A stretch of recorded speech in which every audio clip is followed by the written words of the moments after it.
دنیا کا سب سے خطرناک جانور کون سا ہے؟ اکثر ہم سوچتے ہیں شیر ہوگا یا شاید شارک، لیکن کیا ہو اگر اصل خطرہ ان میں چھپا ہو جن سے ہم بالکل نہیں ڈرتے؟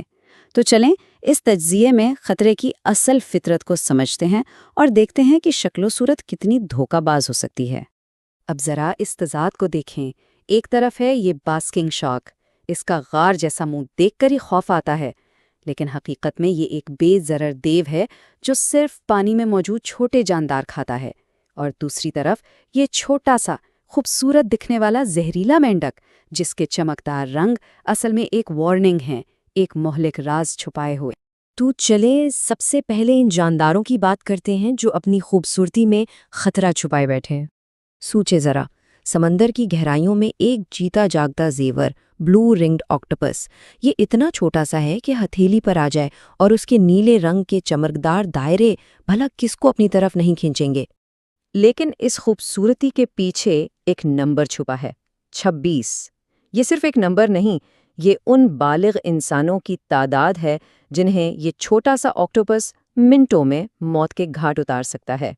اس کا زہر، جسے ٹیٹروڈوڈو ٹاکسن کہتے ہیں، اتنا طاقتور ہے کہ جب یہ کاٹتا ہے تو اکثر پتہ بھی نہیں چلتا۔ 1967 کا ایک واقعہ ہے ایک فوجی کا، اسے احساس تک نہیں ہوا کہ اسے کسی چیز نے کاٹا ہے، اور 2 گھنٹے کے اندر اس کی موت ہو گئی۔ اور سب سے ڈراؤنی بات پتہ کیا ہے؟ اس کا کوئی اینٹی ڈوٹ نہیں ہے، کوئی علاج نہیں۔ کبھی ساحل پر خوبصورت سی سیپیاں اکٹھی کی ہیں، ان میں سے ایک جان لیوا بھی ہو سکتی ہے۔ یہ ہے کون سنیل۔ یہ کوئی عام گھونگا نہیں بلکہ ایک شکاری ہے۔ یہ اپنے شکار پر ایک زہریلا ہارپون فائر کرتا ہے جو اتنا تیز ہوتا ہے کہ غوطہ خور کے ویٹ سوٹ تک کو پھاڑ دے، اور اگر یہ کسی کو ڈنک مار دے تو نتائج بہت سنگین ہو سکتے ہیں۔ تقریباً 50% کیسز میں موت واقع ہو جاتی ہے۔ وجہ؟ اس کے زہر کا بھی کوئی خاص علاج نہیں ہے، ڈاکٹرز بس علامات کو کنٹرول کرنے کی کوشش ہی کر پاتے ہیں۔ اچھا، خطرہ ہمیشہ چھپا ہوا تو نہیں ہوتا نا، کبھی کبھی وہ بالکل سامنے ہوتا ہے، بہت بڑا، دیو جیسا۔ تو اب بات کرتے ہیں ان جانوروں کی جن کا سائز ہی ان کی سب سے بڑی طاقت ہے۔ یہ ہے ہرکیولیز۔ یہ کوئی عام بلی نہیں ہے، یہ ایک لائگر ہے، یعنی شیر اور ٹائیگر کی نسل کا ملاپ، اور یہ زمین کی سب سے بڑی بلی ہے۔ اس کا وزن اتنا زیادہ ہے کہ اگر ایک شیر اور ایک ٹائیگر کو ملا بھی دیں تو بھی ہرکیولیز کا وزن زیادہ نکلے گا۔ اور پھر آتا ہے قطبی ریچھ۔ یہ صرف ایک بڑا شکاری نہیں ہے، آج تک جو سب سے بڑا قطبی ریچھ ریکارڈ کیا گیا ہے اس کا وزن 1 ٹن سے بھی زیادہ تھا۔ سوچیں ذرا، ایک حقیقی دیو جس کے سامنے کوئی بھی بے بس ہو جائے۔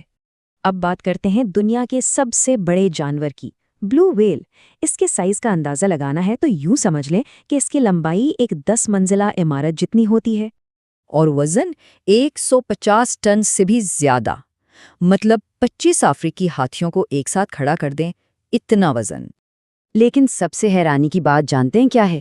تاریخ کے اس سب سے بڑے جانور کا گلا صرف 10 سینٹی میٹر چوڑا ہوتا ہے۔ جی ہاں، یہ ایک بے ضرر دیو ہے جو صرف چھوٹے چھوٹے سمندری کیڑوں پر زندہ رہتا ہے۔ اس کا اصل خطرہ اس کے حملے میں نہیں بلکہ صرف اس کے بے پناہ سائز میں ہے۔ لیکن سوال یہ ہے کہ کیا آج کے یہ دیو ہی سب سے بڑے ہیں؟ چلیں وقت میں تھوڑا پیچھے چلتے ہیں، ایک ایسی دنیا میں جہاں اصل افرید بستے تھے، ایسے جاندار جو آج کے خطروں کو بالکل معمولی بنا دیتے ہیں۔ یہ ٹائم لائن ہمیں کروڑوں سال پہلے کی دنیا دکھا رہی ہے، ایک ایسا وقت جب سمندروں پر بختر بند مچھلیوں اور زمین پر دیو ہیکل سانپوں کی حکومت تھی۔ ذرا ڈنٹلیاسٹس کا تصور کریں، ایک بختر بند مچھلی جس کے دانت نہیں تھے بلکہ ہڈی کی تیز دھار پلیٹیں تھیں جو خود بخود تیز ہوتی رہتی تھی۔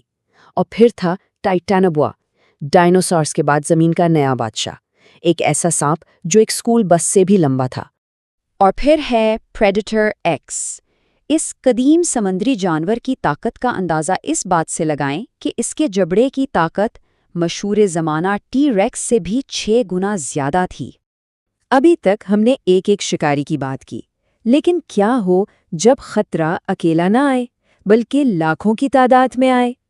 چلیں اب خطرے کے پیمانے کو بدلتے ہیں اور بات کرتے ہیں جانوروں کے بڑے پیمانے پر حملوں کی۔ یہ بڑے پیمانے پر حملے اکثر قدرتی نہیں ہوتے بلکہ یہ ایک نیا مسئلہ ہے۔ اس کی بڑی وجوہات میں انسانی مداخلت اور موسمیاتی تبدیلیاں شامل ہیں جو ہمارے ماحولیاتی نظام کا توازن خراب کر رہی ہیں۔ جانوروں کی اس طرح کی بڑی نقل مکانی کے دو بالکل مختلف رخ ہو سکتے ہیں۔ ایک طرف دیکھیں تو فلوریڈا میں ٹائیگر پائتھن کا حملہ ہے جو ایک ماحولیاتی تباہی بن چکا ہے، اور دوسری طرف کرسمس آئی لینڈ پر لاکھوں سرخ کیکڑوں کا سالانہ سفر جو فطرت کا ایک حیران انگیز نظارہ ہے۔ فلوریڈا میں پائتھان کا مسئلہ کیسے شروع ہوا؟ بہت سیدھی سی بات ہے، کچھ لوگوں نے اپنے پالتو سانپوں کو جنگل میں چھوڑ دیا۔ وہاں ان کا کوئی قدرتی شکاری تھا نہیں، تو ان کی آبادی اتنی تیزی سے بڑھی کہ وہ پورے ایکو سسٹم کے لیے ہی خطرہ بن گئے۔ تو ان تمام زہریلے، دیو ہیکل اور قدیم جانوروں کو دیکھنے کے بعد سوال وہیں کا وہیں ہے، زمین کا سب سے خطرناک جانور آخر ہے کون؟ شاید اس کا جواب کسی جنگل یا سمندر میں نہیں بلکہ آئینے میں دیکھنے سے ملے۔